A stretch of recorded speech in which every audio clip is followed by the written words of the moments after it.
एक मोठी बातमी. ऑपरेशन सिंदूर आणि भारत पाकिस्तान युद्धाबाबत सोशल मीडियावर पोस्ट टाकून नंतर हटवणाऱ्या आणि त्यावर माफी मागणाऱ्या विद्यार्थिनीला अटक केल्याचं प्रकरण आहे आणि त्याच संदर्भात हायकोर्टानं चांगलंच झापलेलं आहे. पुण्यामधील अभियांत्रिकी महाविद्यालयामध्ये शिकणाऱ्या विद्यार्थिनीची तातडीनं सुटका करण्याचा आदेश देतानाच तिला महाविद्यालयामधून काढण्याच्या निर्णयाला सुद्धा कोर्टानं स्थगिती दिली. विद्यार्थ्यांनी मत व्यक्त करू नये का? विद्यार्थिनीवर केलेली कारवाई ही जहाल असून तिला कट्टर गुन्हेगारासारखी वागणूक का दिली, अशा शब्दामध्ये कोर्टानं ताशेरे ओढले. कोर्टानं विद्यार्थिनीची तातडीनं येरवडा कारागृहातून सुटका करण्याचे आदेशही दिले.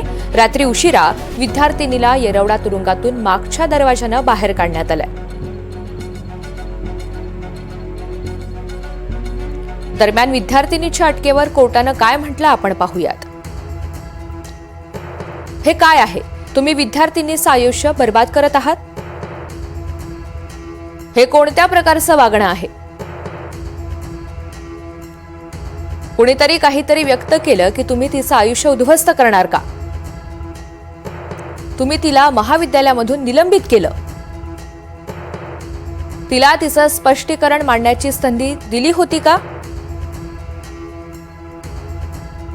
शैक्षणिक संस्थेचा उद्देश काय आहे? फक्त शैक्षणिक शिक्षण देणं? विद्यार्थ्यांचं प्रबोधन करायचं की त्यांना गुन्हेगार बनवायचं? आम्हाला समजतं की तुम्हाला काही कारवाई करायची आहे, पण त्यासाठी तिला परीक्षेला बसण्यापासून रोखू शकत नाही. उरलेली 3 प्रश्नपत्रिका तिला देता आली पाहिजे.